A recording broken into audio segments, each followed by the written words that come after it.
Perilaku konsumen tidak lagi dibatasi oleh batas-batas geografis, namun telah menjadi sebuah fenomena universal yang mempengaruhi ekonomi, budaya, dan sosial di seluruh dunia.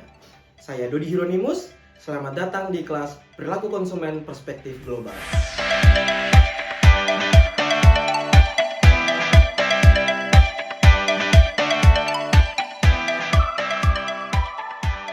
Dalam perilaku konsumen perspektif global, ada 4 hal yang akan kita bahas, yakni merek global, menganalisis pasar global, lokalisasi dan standarisasi, dan prospek pemasaran global. Namun, pada kesempatan ini hanya ada 2 aspek yang akan kita kaji, yakni merek global dan juga menganalisis pasar global.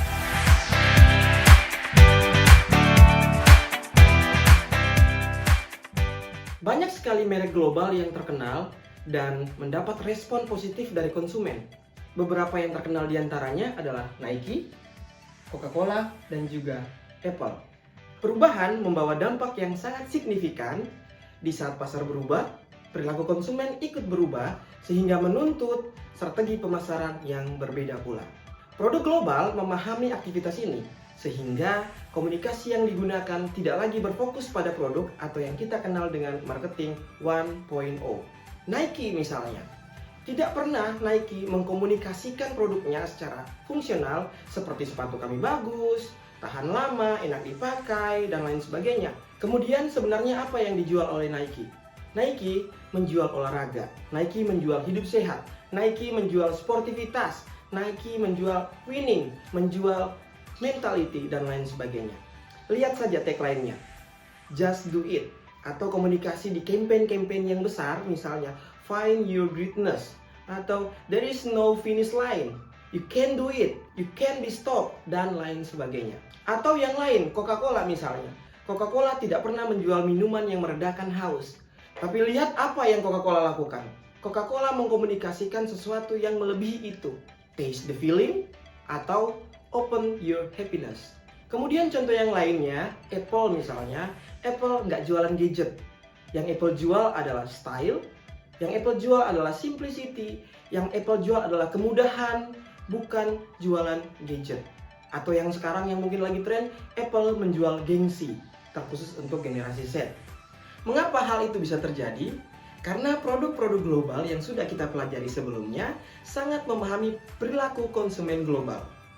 Mereka memahami bahwa konsumen melihat produk melebihi fungsi yang dimiliki oleh produknya. Konsumen melihat attitude apa yang ditampilkan untuk membangun emotional connection, atau yang kemudian kita kenal dengan attitude branding. Mereka memahami bahwa pada akhirnya konsumen menggunakan produknya bukan hanya karena fungsinya, namun karena produk tersebut berhasil membangun identitas dan ekspresi diri mereka. Implikasinya adalah dalam jangka waktu yang panjang, perilaku ini akan membangun apa yang kita kenal dengan brand loyalty. Konsumen seringkali melihat produk global dari sisi sinyal kualitas, mitos global, dan tanggung jawab sosial. Mari kita bedah satu persatu. Sinyal kualitas. Konsumen meyakini bahwa semakin banyak orang yang membeli sebuah merek, kualitas merek tersebut akan semakin tinggi, yang seringkali mengakibatkan merek global mampu menetapkan harga premium. Selain itu, konsumen di seluruh dunia percaya bahwa merek-merek global mengembangkan produk baru dan teknologi terobosan dengan kecepatan yang lebih tinggi daripada merek lokal. Yang kedua, mitos global. Konsumen menilai bahwa produk global jauh lebih baik daripada produk lokal. Konsumen menganggap bahwa merek-merek global dapat memberikan identitas baru dengan skala yang lebih tinggi. Di sini, peran psikologi sangat-sangat kuat, di mana konsumen mungkin merasa bahwa memiliki produk dari merek global memberikan gengsi atau status sosial yang lebih tinggi. Dan yang terakhir adalah tanggung jawab sosial. Perusahaan-perusahaan global diharapkan memiliki tanggung jawab sosial yang lebih tinggi daripada merek-merek lokal, dan diharapkan untuk merespon masalah-masalah sosial yang terkait dengan produk yang mereka jual. Hal ini berkaitan dengan yang kita kenal dengan marketing 3.0 atau tentang sustainability. Konsumen tidak hanya melihat dari kualitas atau tepat tidaknya suatu produk yang dijual, namun lebih kepada keberlanjutannya atau sustainability-nya.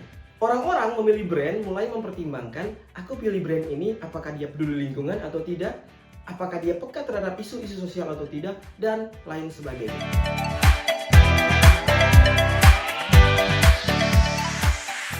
Kita masuk ke bagian yang kedua, yakni menganalisis pasar global. Analisis lintas budaya adalah bentuk riset pemasaran yang meneliti perbedaan dan persamaan di antara konsumen di berbagai negara. Ini memberikan pemahaman kepada kita tentang kesamaan dan perbedaan dalam faktor psikologi, faktor sosial, budaya, dan lingkungan, dan memungkinkan desain strategi pemasaran yang efektif untuk masing-masing negara tertentu yang terlibat. Kita lihat aspek yang pertama, gaya membeli. Setiap negara memiliki gaya membeli dari konsumen yang berbeda-beda. Kita ambil 3 contoh negara yang mau kita bahas, yakni konsumen Prancis, Amerika, dan juga konsumen Inggris.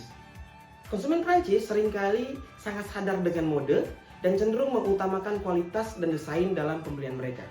Berbeda dengan konsumen Amerika. Konsumen Amerika cenderung responsif terhadap penawaran, diskon, dan juga promosi. Mereka sering mencari nilai tambah dalam pembelian mereka.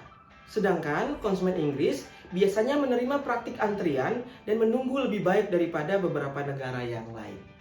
Aspek yang berikutnya adalah makanan dan minuman. Mungkin kalian semua bertanya-tanya, kenapa makanan dan minuman masuk sebagai salah satu aspek dari perilaku konsumen global. Makanan dan minuman memiliki korelasi dengan perilaku konsumen. Relevansi dengan konteks perilaku konsumen terjadi karena merupakan kebutuhan dasar dari manusia. Mari kita menggunakan beberapa contoh dari negara-negara yang berbeda. Yang pertama kita lihat dari Jepang. Jepang memiliki budaya kuliner yang kaya dan fokus pada kesegaran dan juga estetika dalam penyajiannya. Misalnya ramen dan sushi. Ramen dan sushi merupakan makanan cepat saji yang sangat-sangat populer di Jepang dan juga mendunia hingga ke Indonesia. Yang berikutnya adalah Amerika Serikat. Amerika Serikat dikenal dengan keberagaman kuliner dengan banyak pengaruh dari berbagai budaya. Fast food menjadi salah satu pilihannya. Makanan cepat saji seperti hamburger, pizza tetap menjadi pilihan utama bagi orang-orang Amerika. Kita menuju ke Italia. Makanan Italia dikenal dengan penggunaan bahan-bahan yang berkualitas tinggi dan dengan rasa yang autentik. Misalnya pasta dan juga pizza. Pasta dan pizza merupakan makanan khas yang sangat populer hingga ke Indonesia. Orang Indonesia banyak sekali mengkonsumsi pizza dan pasta sebagai pilihan dalam menu makanannya. Kita menuju ke India. Makanan India dikenal dengan kekayaan rasa dan penggunaan rempah-rempah. Mereka sangat memperhatikan rasa dan juga bumbu apa yang digunakan. Namun, di India, budaya vegetarianism itu sangat-sangat kuat. Diet vegetarian umum di India dan makanan vegetarian seringkali menjadi pilihan utama dari konsumen-konsumen di India. Dan yang terakhir adalah kita ke Korea Selatan. Kimchi dan juga barbecue menjadi pilihan utama dari makanan orang-orang Korea Selatan. Kimchi atau sayuran dari fermentasi dan barbecue merupakan makanan khas Korea yang juga mendunia. Namun, terdapat juga budaya yang disebut dengan budaya snacking. Khawatir terhadap kesehatan dan tren snacking ini semakin meningkat akhir-akhir ini. Demikian beberapa contoh mengenai perilaku konsumen yang dilihat dari makanan dan juga minuman di masing-masing negara.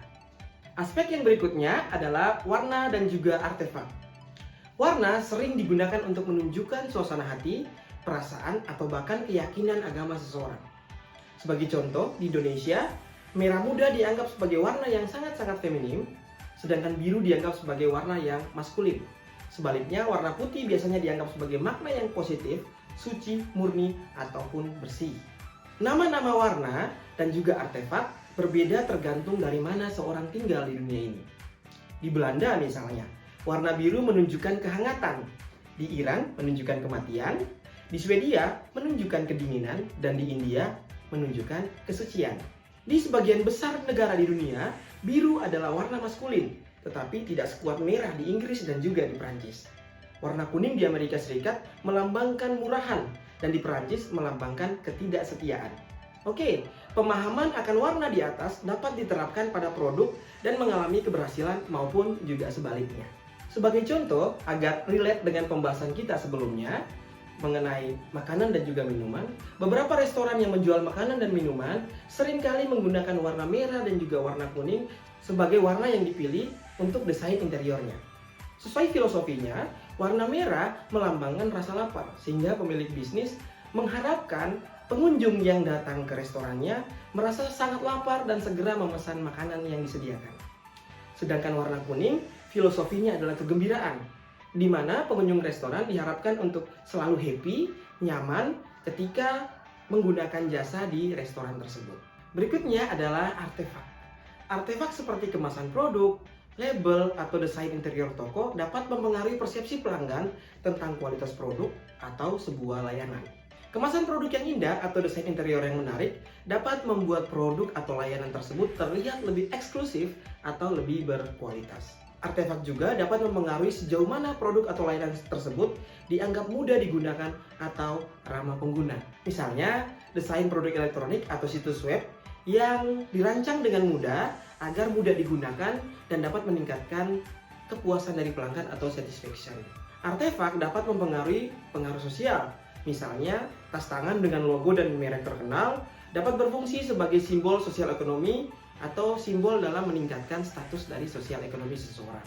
Artefak seperti label, logo dari merek tertentu harus didesain dengan simpel sehingga dapat membantu pelanggan mengingat merek tersebut atau yang kita kenal dengan top of mind.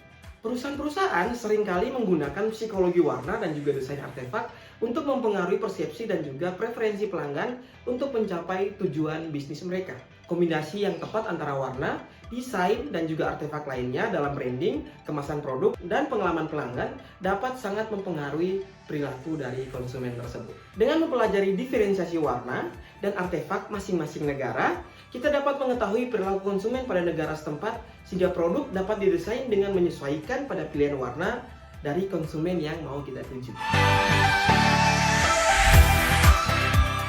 Oke, kita sampai ke tahapan yang terakhir atau bagian yang terakhir untuk merangkum semua pembahasan yang sudah kita lewati bersama tentang perilaku konsumen perspektif global yang melibatkan merek global dan juga analisis pasar global. Kita dapat menyimpulkan bahwa konsumen di berbagai belahan dunia memiliki kecenderungan dan juga preferensi yang sangat-sangat unik. Merek global seringkali memainkan peran penting dan membentuk persepsi dan juga gaya hidup konsumen, tetapi ini tidak berarti bahwa produk lokal atau juga produk regional tidak memiliki daya tarik tersendiri. Dalam menganalisis pasar global, penting untuk memahami perbedaan dalam gaya membeli konsumen, terutama dalam konteks makanan dan juga minuman, selera kuliner, kebiasaan makan, dan preferensi warna serta artefak lokal dapat memberikan wawasan berharga dalam merancang strategi pemasaran yang lebih efektif. Dengan menghargai keberagaman ini, perusahaan dapat menciptakan produk yang lebih sesuai dengan preferensi lokal dan juga preferensi global, memastikan keberlanjutan operasional dan juga pertumbuhan bisnisnya. Kesadaran terhadap nilai budaya dan perbedaan dari masing-masing negara dapat menjadi faktor kunci untuk membentuk perilaku konsumen di tingkat global. Mudah-mudahan dapat bermanfaat insight dari materi pembelajaran kali ini. Sampai jumpa.